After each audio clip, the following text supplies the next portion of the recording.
In this video, I will show you how to find EBT card number without a card.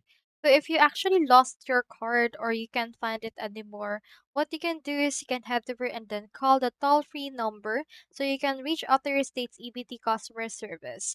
So the customer service can be around 877-328-9677. However, this number actually varies depending on your state. Do take note that you need to verify your identity, so prepare to provide personal information such as your name, social security number, and other identifying details. You can also use the online portal of the EBT as well. Just need to navigate to the card management and benefit details in order to use it. And you can also check your save payment methods if you have it onto your Google Pay or Apple Pay or your save payment methods on the Google Chrome instead.